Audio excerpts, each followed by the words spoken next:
Sebelum kita bersama-sama membaca dan merenungkan firman Tuhan, mari kita berdoa.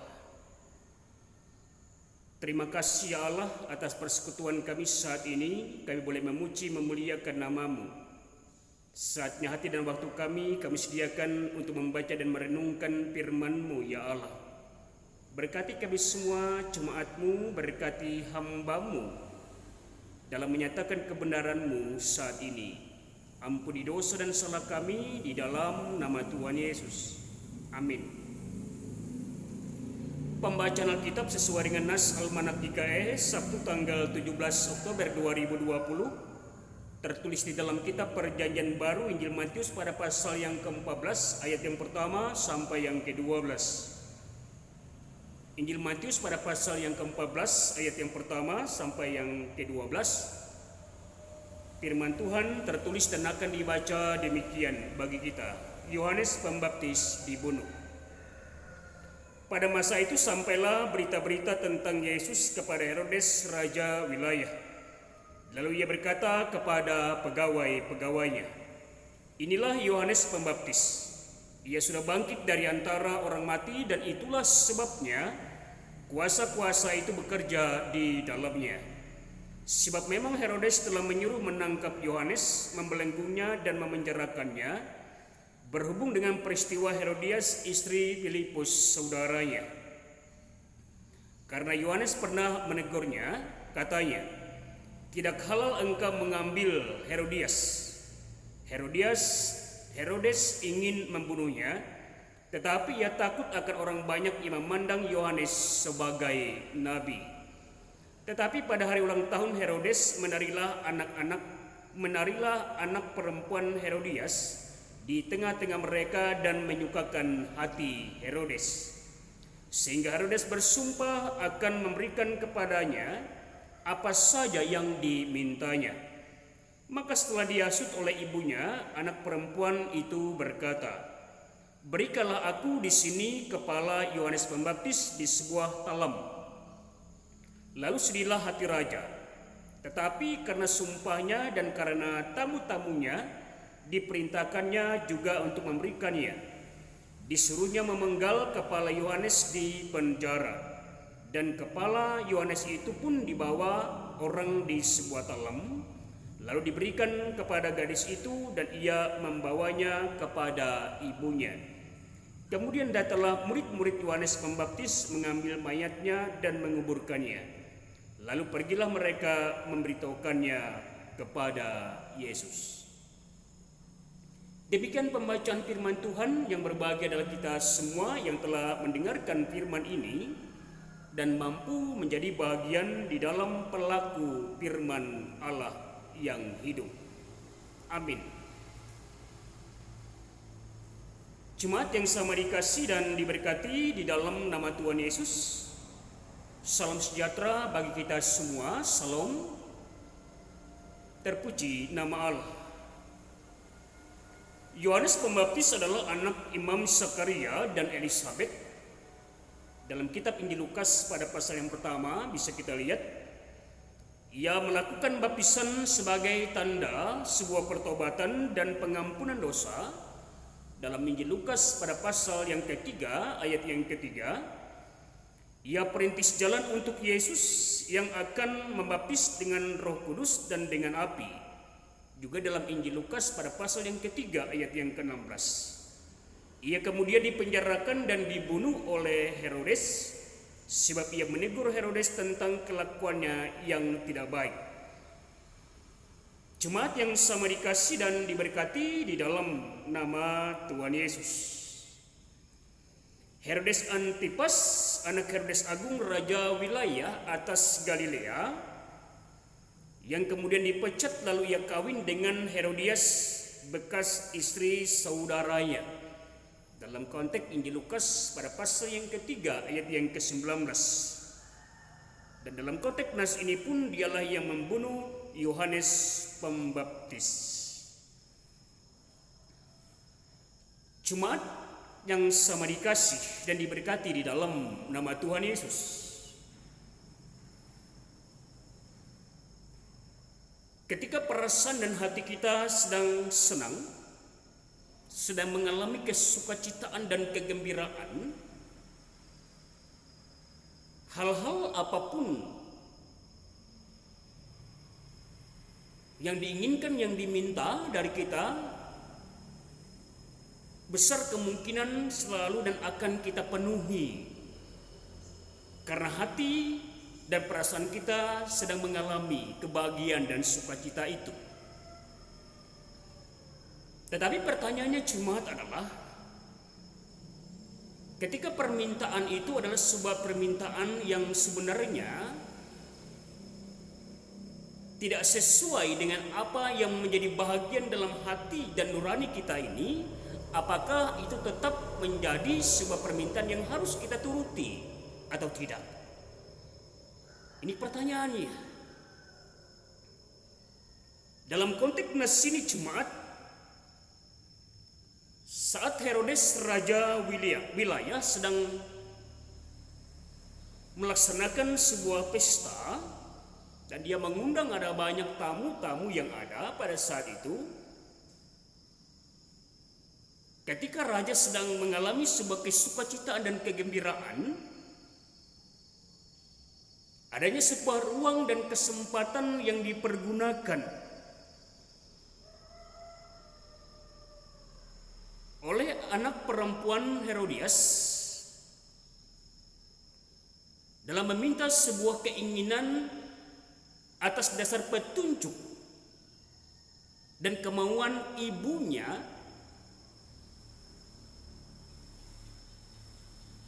yang telah mengalami sakit hati atas apa yang dilakukan oleh Yohanes Pembaptis. Saat itu dia menegur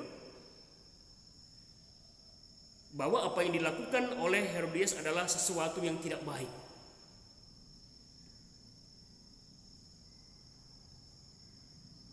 Yohanes Pembaptis adalah figur dan teladan yang selalu menyatakan sebuah tindakan dan kebenaran, tanpa melihat, tanpa memandang dari status dan siapa orang yang ditegurnya. Karena sebuah pernyataan dan kebenaran yang harus disampaikan, yang harus dilaksanakan itu adalah merupakan sesuatu yang menjadi tanggung jawab Yohanes Pembaptis sebagai perintis jalan bagi Sang Mesias Yesus Kristus, agar kehadiran Yesus Kristus itu adalah menjadi bahagian sukacita dan sekaligus penerimaan yang sempurna kepada seluruh orang-orang atau umat yang percaya kepadanya. Sebuah teguran ini tentu menimbulkan sakit hati dari Herodias, sehingga dalam sebuah kesempatan ketika Raja Herodes melaksanakan sebuah pesta, dan ketika anak Herodias ini dihasut oleh ibunya yang lagi mengalami sakit hati akibat perlakuan dan tindakan Yohanes Pembaptis. Dalam bahasa awal tadi saya sudah sampaikan bahwa ketika seseorang itu mengalami sukacita, kebahagiaan, dan hatinya sedang senang, katakanlah begitu, kemungkinan tentu apa yang kita minta, apa yang kita inginkan dipenuhi, supaya tidak mengecewakan, supaya hati dan pikiran kita yang lagi mengalami sebuah kesenangan dan sukacita itu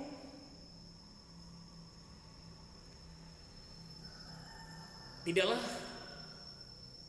dicampur adukan dengan hal-hal yang tidak menyenangkan. Sebuah permintaan yang disampaikan ini tentu menimbulkan sebenarnya pergumulan terhadap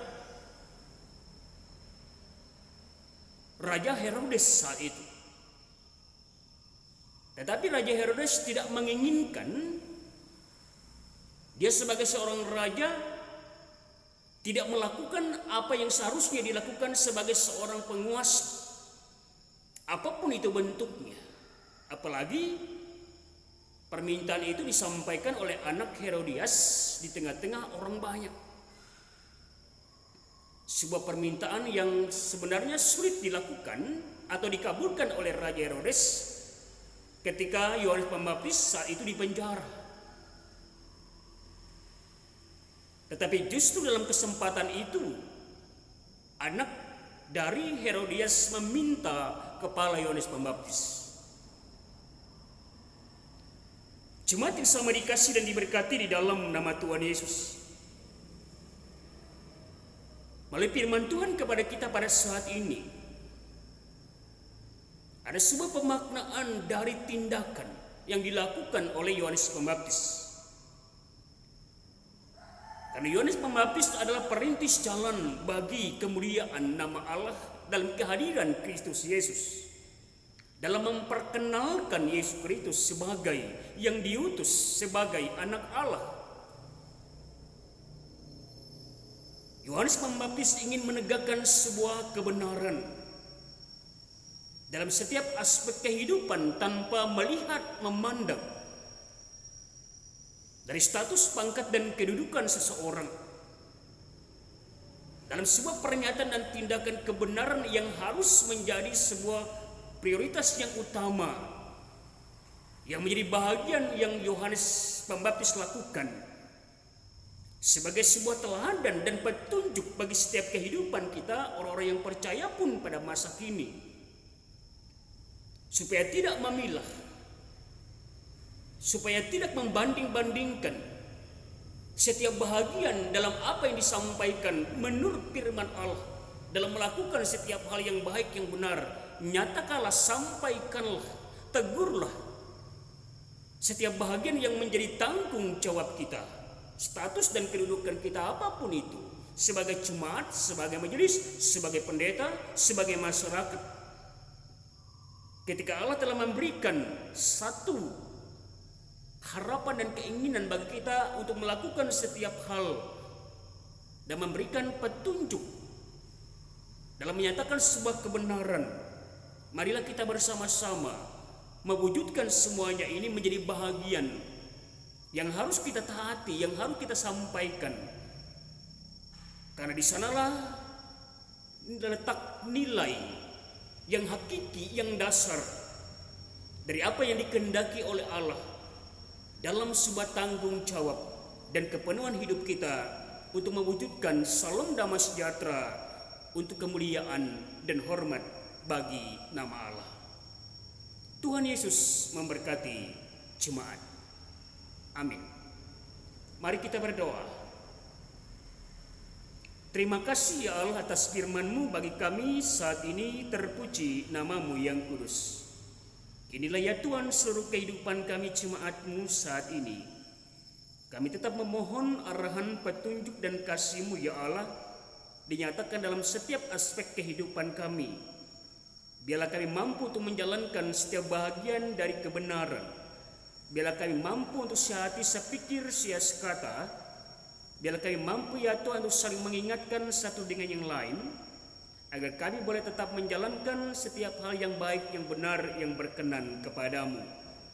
Berkati kami semua jemaat Tuhan di tempat ini, dalam tugas dan tanggung jawab kami, dalam setiap pribadi, keluarga, persekutuan, ruang lingkup kerja kami, maupun dalam kehidupan kami bermasyarakat ya Allah. Berkatakan kehidupan anak-anak kami, orang tua kami, maupun saudara-saudara kami ya Allah. Lawat jemaat kami dalam keadaan sakit, pulihkan mereka ya Tuhan. Lawat jemaat kami dalam keterbatasan fisik maupun dalam pergumulan saat ini. Ganti ya Tuhan menjadi sebuah sukacita dan kebahagiaan dalam setiap kehidupan mereka. Terima kasih ya Allah Bapa di surga. Kami selalu memohon petunjuk dan pemeliharaan kasih-Mu dalam kami menjalankan setiap hari-hari dan waktu keadaan saat ini.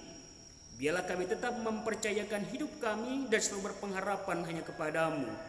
Kuatkan iman kami ya Allah, berikan kami kesabaran dan ketenangan. Mampukan kami ya Tuhan untuk selalu menjalani setiap waktu-waktu kami dalam pemeliharaan kasih dan kuasa firman-Mu ya Allah. Terima kasih Bapa di surga, terpuji nama-Mu yang kudus. Hanya di dalam nama Tuhan Yesus yang telah mengajarkan kami bersama-sama berdoa. Bapa kami yang ada di surga, dikuduskanlah nama-Mu. Datanglah kerajaan-Mu, jadilah kehendak-Mu di bumi seperti di surga. Berikanlah kami pada hari ini makanan kami yang secukupnya, dan ampunilah kami akan kesalahan kami, seperti kami juga mengampuni orang yang bersalah kepada kami. Janganlah membawa kami ke dalam pencobaan, tetapi lepaskanlah kami daripada yang jahat. Karena Engkaulah yang mempunyai kerajaan, kuasa, dan kemuliaan sampai selama-lamanya. Amin.